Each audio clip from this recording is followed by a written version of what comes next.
Hi, welcome to a new video dedicated to the new FPV racer from ARRIS. This is the X210S and is nothing else than a very powerful 4S compatible FPV racer with recent electronic modules. For example, we have a F4 omnibus flight controller, very strong 30 ampere with a peak at 35 ESC, BLLES, D-Shot600 compatible obviously. And good news for the FPV part, the camera is a CCD model, to be more precise a Foxer Arrow Mini Pro. And associated with, we have a 48 channel. Here is the Trump compatible, so it means that you will be able to to tune your favorite V-Freq, V-Band, and also the output power from the OSD in Betaflight or in the field. That's great. And the frame is also super durable and robust with some 5mm thickness harmony carbon, obviously.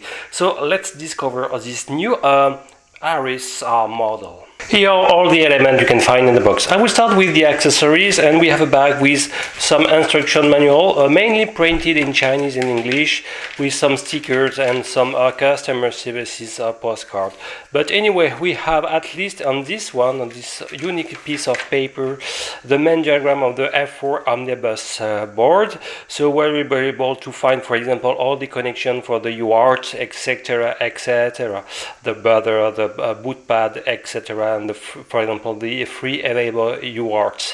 So nothing is written in Chinese and English, and we have also some disclaimer paper, okay, mainly Chinese written. Associated with, we have another bag associated with a unique set of props available. There are some JAL props, some 5-inch models, to be more precise. There are some 50 or 40 if I'm not wrong, and each of them are a little bit designed to overcome the turbulences on the extremity of the props and should reduce a little bit the jello and oscillation. And each of them weighs 5.3 gram and require a 5mm of shaft section. Okay, so no problem. I regret the absence of spare bags with some available. If you crash them, your machine will be grounded very fast. So the last bag is this one, where you can find USB to micro USB cable to plug your machine to Betaflight, BLLED, to flash, to update your Betaflight version or your firmware for the ESC. We have a free spare band strap, okay, about 20 centimeters long. We have some nylon nuts and as well as screws in M2 format. We have also a Velcro band, okay, both sides, and a cable here for the camera. And for example, we have some 1mm shift to some things changing the type of connector and extender, to be more precise. Here it's more associated with this accessory with the camera in my point of view. And the more interesting is this one, what we have. This is the OSD board to control everything, okay. And if we can check the machine, immediately we can see here we have a 2-pin GST connector where you will be able to plug this board in order to enter into the Foxer Arrow Mini built-in OSD. Okay, so a lot of accessories, just I regret the absence of this free set of spare. This machine is 4S compatible, okay, so for example such kind of 1300 milliamps powers should fit perfectly, and you need an XT60 model, okay. This is the type of connector, mainly connector installed. So let's discover a little bit this machine. Standalone, okay, without the props. This is less than 300 grams, and if we had the props, okay, we should turn something about a little bit more than 300 grams, something. I don't know if I will be able to carry everything, so not yet 300 grams. And the last one, 305, we should turn about 310 grams, more or less approximately. Okay, 310 grams with the battery, without, and if I had the battery, I will fall probably, yes, Yes, I will turn something about 500, little bit less than 500 grams. One remark, we have some ARRIS branded motor 2005 spinning at 2300 kV, so 4S compatible, and the 5mm shaft section are a little bit strange. They are not plain, as you can see, they are empty, so a question about their durability. And one other remark, they are only left threaded, okay, so even for clockwise and counterclockwise motor, even for clockwise rotation. So strange, it means that this one, this nuts, and this one, this bolt should be very well fastened. If you don't see your props be pop up in the air, so it could be very catastrophic. Okay, so what I can say that the structure look super solid. Let's check effectively the thickness of this module. Yes, if my the battery start to be a little bit weak. Okay, and let's check that. We have effectively something about 5 millimeters, and the other dimension about 11 millimeters. So it sounds super solid for the arm, at least. Absolutely no rigidity or flexibility, sorry.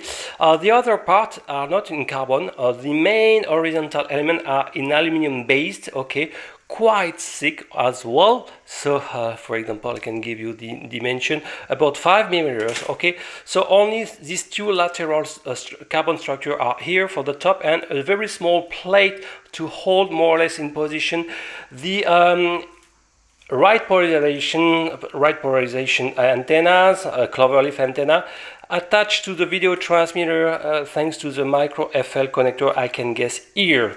So here, if you crash on it, I think the antenna will be broken, but you shouldn't, I would say, disconnect by accident the connector on the video transmitter.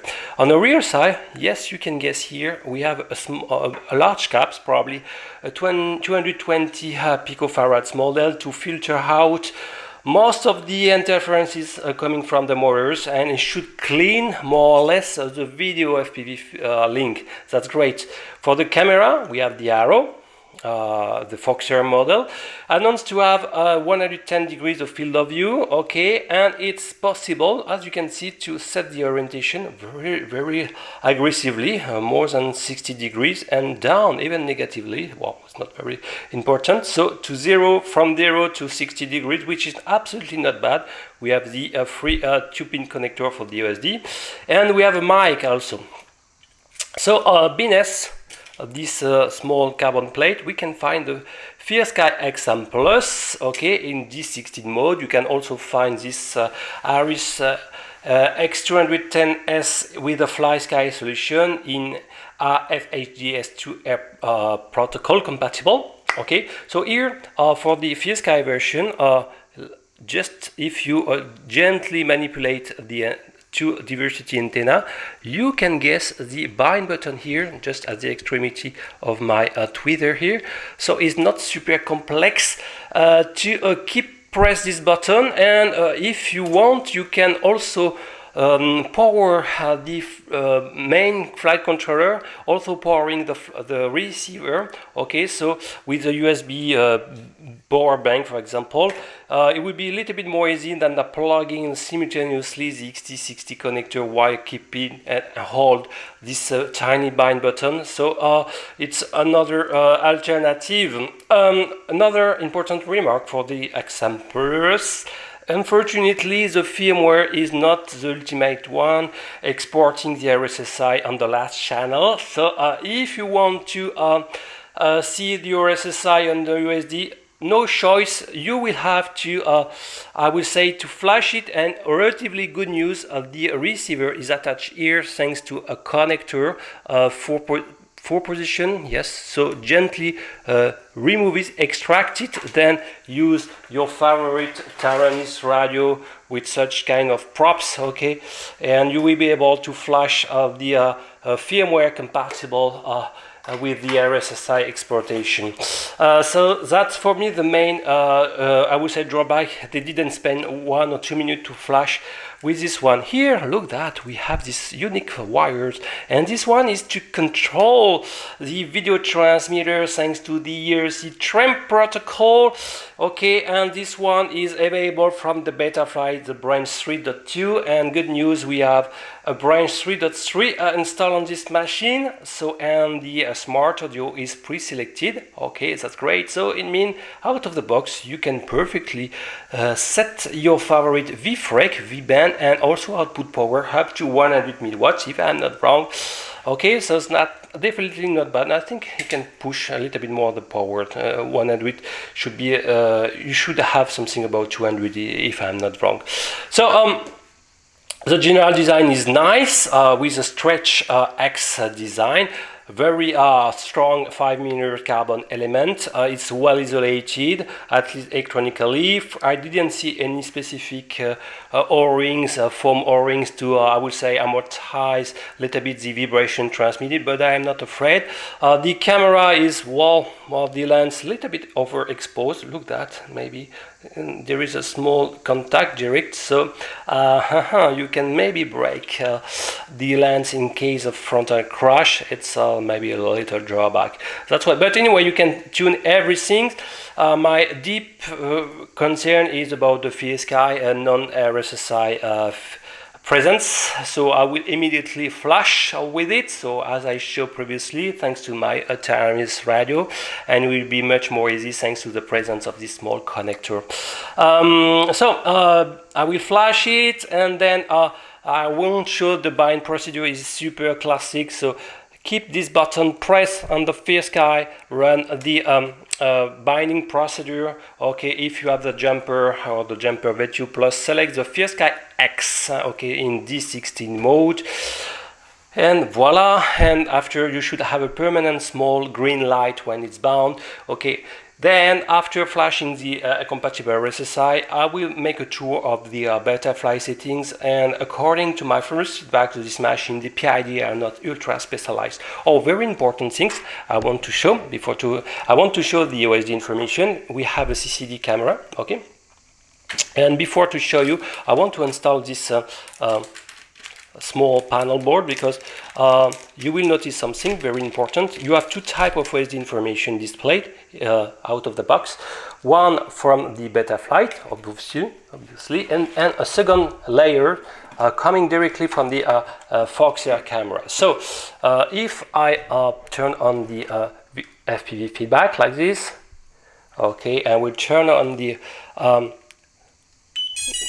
machine, okay, we have the radio, we have the Betaflight. I will turn on the radio to stop the buzzing, and we have, as I said previously, two types, the Foxer on the bottom line, okay, 4S, the current voltage and the current time, and we have redundant information, this one with this one, also the battery, we have some different, there's not scale there, okay, here we have 4.8, here 15 volt. So I guess you will want to disable the bottom light and keep only, for example, the Betaflight OSD. How to proceed?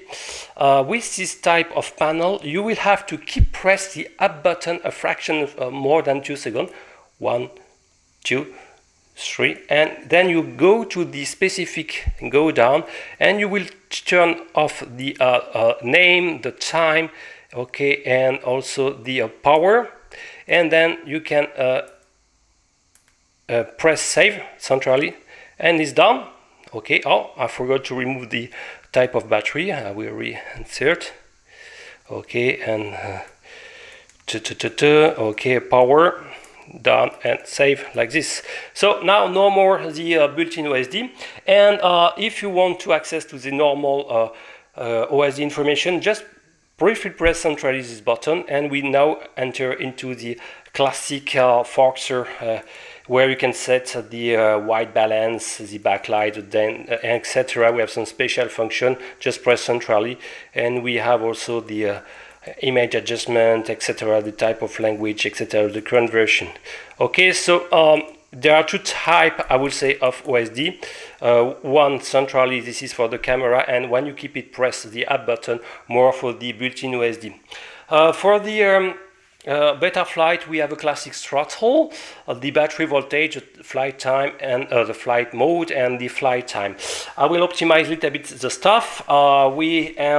Actually the camera rendition is quite good. Okay, thanks to the CCD performance of this excellent Foxair camera. Now it's time, after flashing the RSSI compatible firmware, to go and check the current Betaflight settings. Okay, so let's check the default Betaflight configuration. I will connect and immediately check the current version install. So you have to type the version command, and we have more or less a recent Betaflight version 3.3.1. It's not yet the branch 3.4, but at least we can enjoy some different features already available in this branch. So now let's have a look, and I will reconnect. Okay. And each time I strongly advise to dump all the default settings. Okay, so if you are in the CLI, type the dump command, copy everything, okay, and save into a text file. If you need to restore your default factory settings, you will be able to. So copy all this information into a text file, and you are ready to go to paste to restore all your default setting, and don't forget to end with the save command. Whatever. Let's check that. In terms of port, okay, sometimes you need to reconnect, so let's check that. In terms of port, we have the serial S-Bus FreeSky XM Plus connected on UART 1, so be sure to have the serial turned on at the default speed mode. And we can see also that the camera, the Foxair Arrow Mini, is controlled on the UART 6 via the ERC Trump protocol. Okay, so be sure also to select this one. In terms of configuration, we have a classic Quad X. A G600 is turned on by default. No specific board alignment, and we have the default gyros and PID frequency loop, 8 kilo, 2 kilo respectively. We can disable the barometers and the magnetometers because we don't have. It will reduce a little bit the CPU load on the F4 MCU. Okay, and what we can do also, be sure to have the serial protocol receiver, and particularly in S-Bus connection. Okay, and it's very important that, for example, if you want to enjoy the LED strip and the USD, that these two features are turned on. So I will disable the telemetry because the FreeSky XM Plus don't handle any telemetry, just sending via the aux, the last channel of the RSSI to the OSD. Okay, so I will save that and continue the inspection. Okay, so in terms of battery and power, sometimes it takes a couple of seconds, so you have to disable. Okay, and reconnect. So in terms of power and battery, we have the default settings for the LiPo battery. Phase safe is okay, and PID. Okay, we can see that we have the default rate from the Betaflight 3.3. Okay, and especially here with this type of motor, this 2205, out of the box you can notice some little oscillation. So the trick in general is to decrease the P and the D values. This is the default Betaflight PID, so if you want to enjoy less oscillation, okay, you have to decrease this value around 20. It will work fine, okay, and you will be ready to go.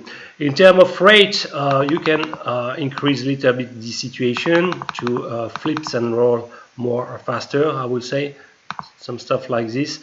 And for the YA command, I prefer to have more linear answers with these values, okay, about 600 degrees.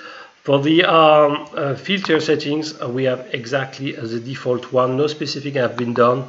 So if you still meet some oscillation, please inspect the black log, okay, and to analyze carefully where are the most power, noise, interferences, frequency into the spectrum. We can continue, okay, and don't forget to save your PIDs. In terms of receiver, okay, by default we are in aero and elevator throttle rudder channel mapping. Okay, so if you have a jumper, you will be ready to go. If you have more Taranis, you will need to inverse the channel mapping here, more so for the FSK one. And you can see that the RSSI is disabled. So, as promised in the first pass, I said I will flash the FSK XM Plus with a compatible firmware, and unfortunately I was not able because my Taranis got a problem and I was not able to flash it. But if yours don't have any problem, you should see the RSSI activity here on the channel 12. It means that here you will need to apply here the X12 to export the RSSI on the OSD. You can always apply a deadband, it's always good, on the RC and the YAR, value of 4, okay? And be sure that all your first 4 channels are correctly centered into the value of 1000, okay? 1100 to 1200. So, okay, if I apply more the dual rate, okay, I've got a switch like this, I will be between 1000 to 2000. So this is the extreme value. Be sure to be centered on value of 1500. Okay, everything is here. I've got some 2-3-way position configured. Let's have a look now to the default flight mode, and of course I will try to apply more my same stuff. So you can see that the arming is done on the X1 from the middle and the lower position, okay, and we have angle when this switch is on the middle position. So one unique 3-way is pre-configured on this machine. I will more play with the X2 for the angle mode, okay, and I will harm more on the extreme positive value of the X1. I will add the horizon, okay, and I will have also for the last setting anti-gravity, okay.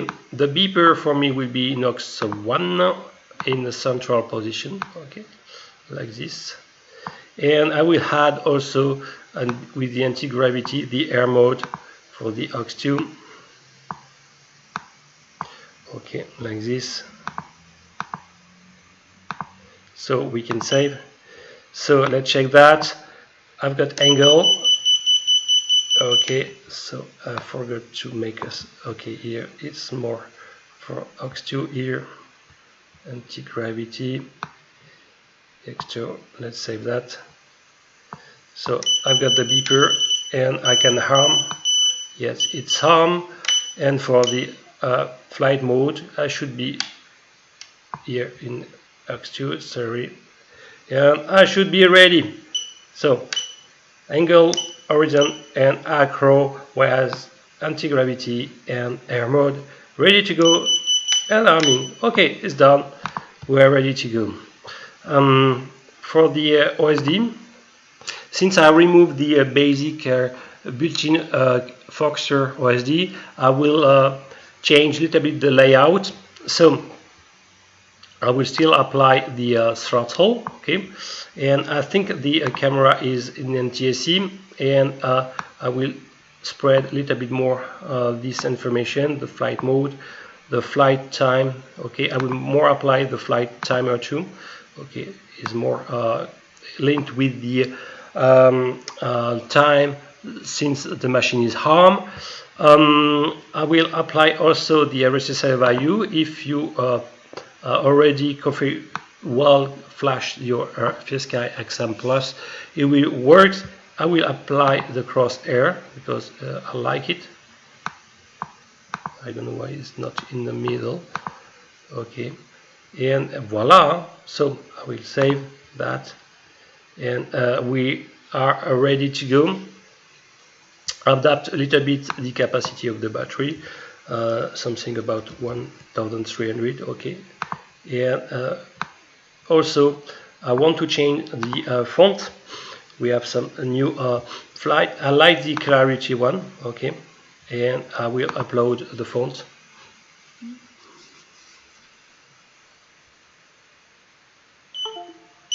Okay, and then we should be like this with such size of font, very large, very easy to read. Okay, for the LED strip, let's check the configuration. So sometimes you have to disconnect, reconnect. For the LED strip, we have 4. So they are pre-configured with a warning and indicator. So perfect. Okay, and it's the same for the 4 of them. Okay, so it's well configured out of the box, nothing to change here. So we did the tour. Okay, and now it's time to go in the field. Okay, and check the performances of this machine. But generally, I found that this machine is pretty good. Okay, not real drawback, and we will see how it's really efficient in the field. Let's go. Welcome to the demo flight of the ARRIS X210S, and I will fly it only in 4S configuration. Please reduce the D values of the value of 10, so around 20. It will be good enough and without any oscillation. So in 4S, and the total weight is of course above 500 grams. It's a little bit more heavy, okay, but we have some strong 2005 motors, and everything is here. And I tune a little bit the layout of the OSD configuration, and let's go in FPV.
Small conclusion about this ARRIS X210S, and really I like it. Really a very nice machine, very powerful. Really FPV actually compatible. It's well tuned after some little PIDs optimization, but you can whatever. One more time, notice some little bounce back when you give a high throttle input. Whatever the ultimate PID settings, I guess some better optimization and some filtering setting can be done. But the FPV camera is very good. The feeling, it's well calibrated. Really I like it, and what I just regret is the absence, at least for the PSK version, of the absence of the RSSI. But the positive elements are strong 5mm carbon arm, strong structure. Here seat ramp compatible out of the box, so you will be able to tune your 5.8 GHz setup directly from your radio stick and your FPV goggles. Really, really nice machine. The FPV range is good. The control range is of course good. So not really negative point for this one, except maybe the weight. You can find some 5-inch I would say FPV machine maybe a little bit more lighter, okay, and is not 6S compatible. But we have some buffer with some basic lights, pretty good focus camera, so not really a weak element, and I recommend this machine for the price. Is absolutely not a bad deal. Okay, so I hope you enjoyed this new video. If you like it, please send it, and see you next time. Bye bye.